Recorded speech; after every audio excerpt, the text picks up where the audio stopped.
ازيكم عاملين ايه؟ كان في كذا حد طلب مني ان انا اتكلم عن الصيام المتقطع بس بطريقة عملية اكتر.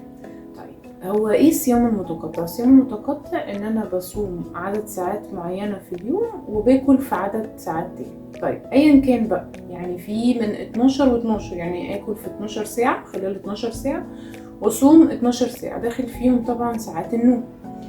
في نظام تاني ان انا اصوم 14 ساعة واكل في 10 ساعات، في 8 ساعات و16. طيب بيتحدد على اساس ايه؟ وهل ال8 ساعات او ال10 ساعات اللي باكل فيهم طول النهار باكل ولا لا؟ بيتحدد على اساس حاجات كتير قوي. هل انا متعود اصلا اصوم ولا لا؟ لو انا مش متعود ان انا اصوم فبلاش ان انا اشد من اولها واكل اللي هو نظام الوجبة الواحدة واصوم باقي الوقت. لا، ده مش هينفع، مش هتعرف تستمر. فافضل حاجة ان انت تبتدي واحدة واحدة. انا مش بصوم خالص، طب خلاص كل خلال اليوم وصوم قبل ما تنام بساعتين، والصبح اول ما تصحى حاول تأخر الفطار على قد ما تقدر ساعة او ساعتين. فده كده كويس، ابتدينا نصوم شوية.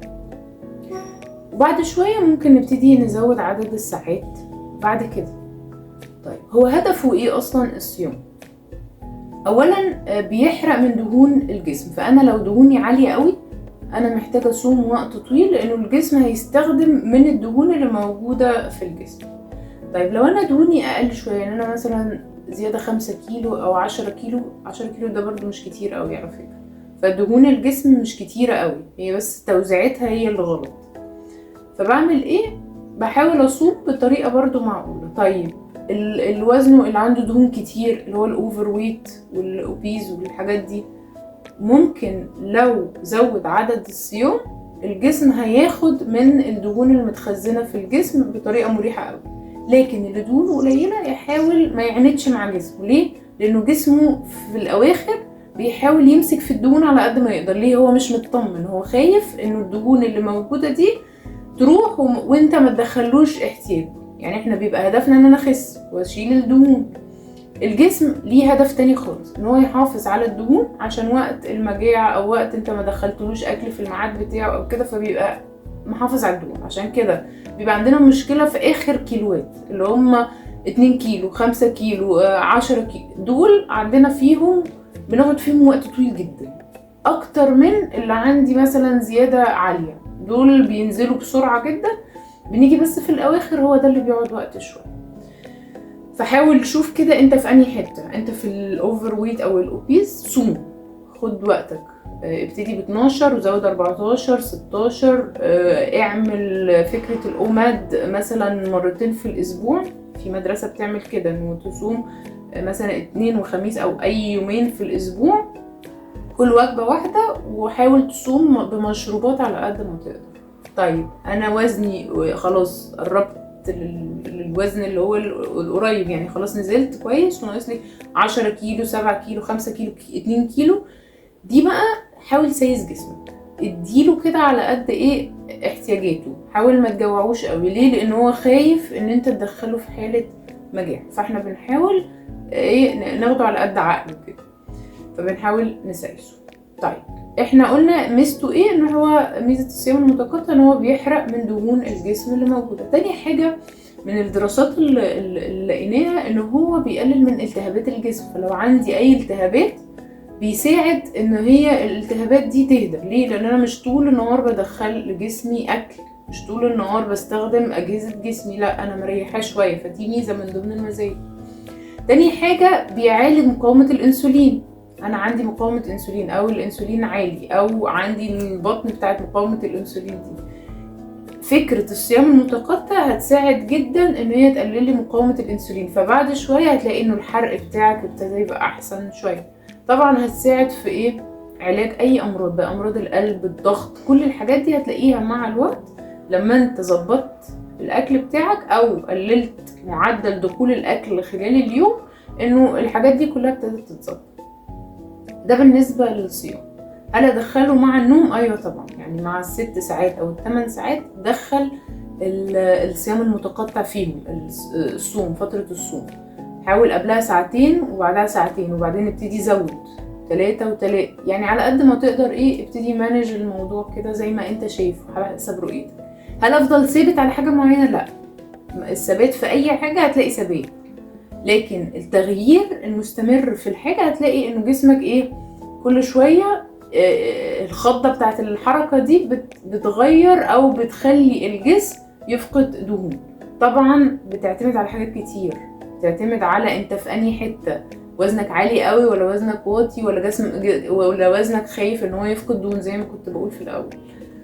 طيب دلوقتي خلال بقى وقت الاكل نعمل ايه؟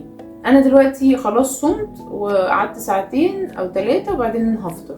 افطر فطار كويس، افطر فطار فيه بقوليات زي الفول مثلا، العدس، البيض، الجبن، الحاجات دي حاجات فيها نسبة بروتين كويسة، وفيها البقوليات فيها نسبة نشويات بس ما تكترش فيه.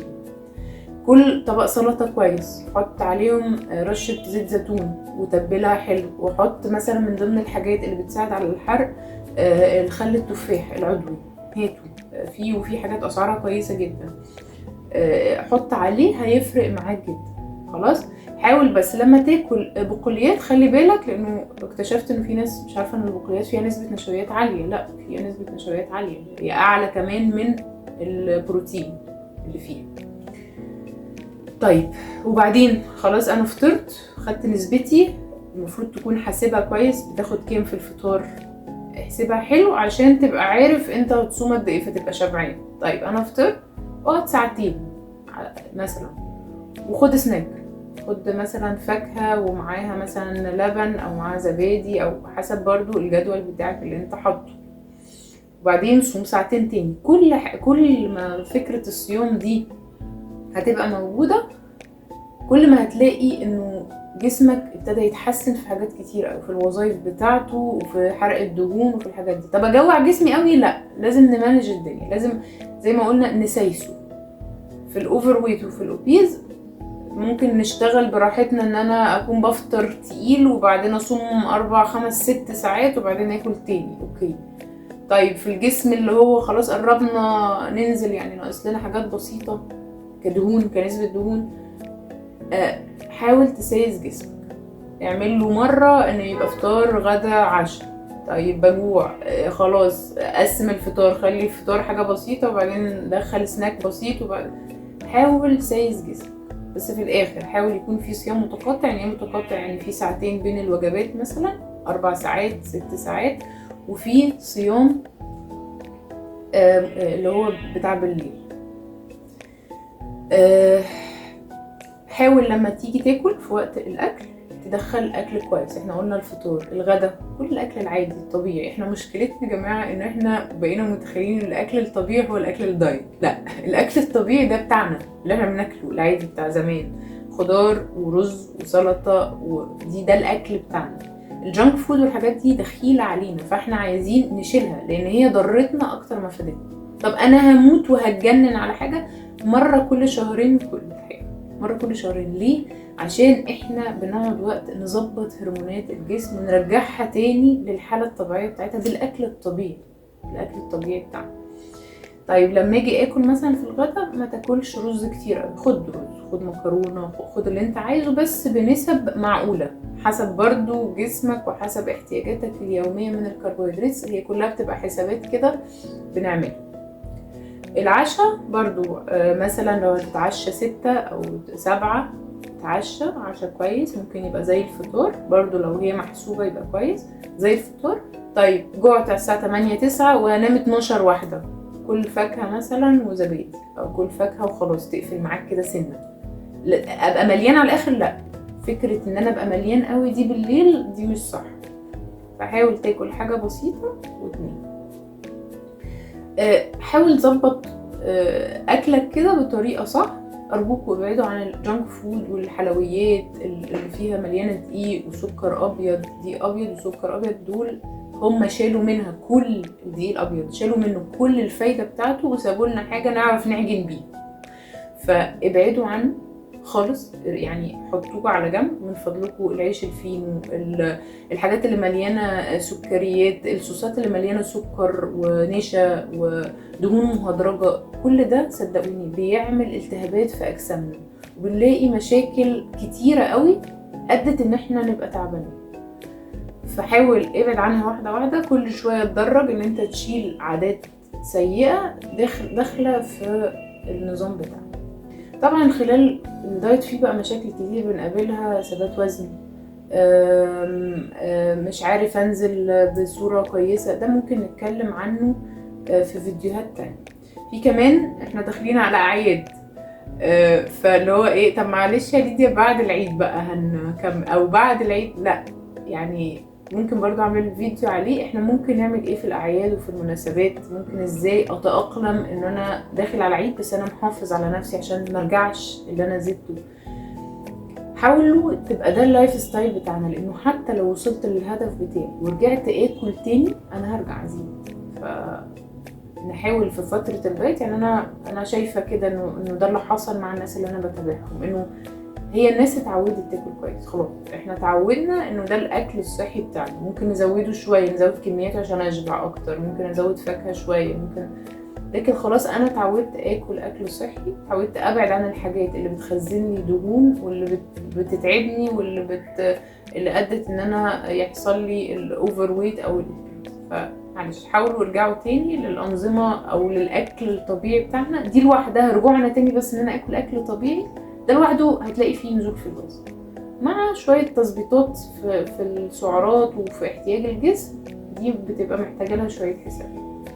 لو عارف تشتغل لوحدك اشتغل واقرا وكمل وانطلق، مش عارف انا عامله باكج اساعدك انه ازاي تاكل كويس وتدي لجسمك احتياجاته، لانه ساعات لما مش بديله احتياجه بيخزن الدهون وبيفضل مصمم ان هو مش هينزل دهون، مع ان انا حرمه المفروض ينزل ما بينزلش وبيغلس عليه. ليه؟ لان انا مش مديله احتياجاته اللي هو عايزها، فبيفضل ماسك في الحاجات اللي عنده. فلو حابب انه اساعدك تواصل معايا، وانا عامله باكجز حلوه وعامله اوفر حلوه انه اساعدك انه انت تنزل في الوزن وما تبقاش قلقان من فكره الفلوس. لو حابين اي حاجه اسئله ابعتولي، لو عايزين نتكلم في اي موضوع تاني بتفاصيل وبصوره عمليه ابعتولي. ميرسي ليكم.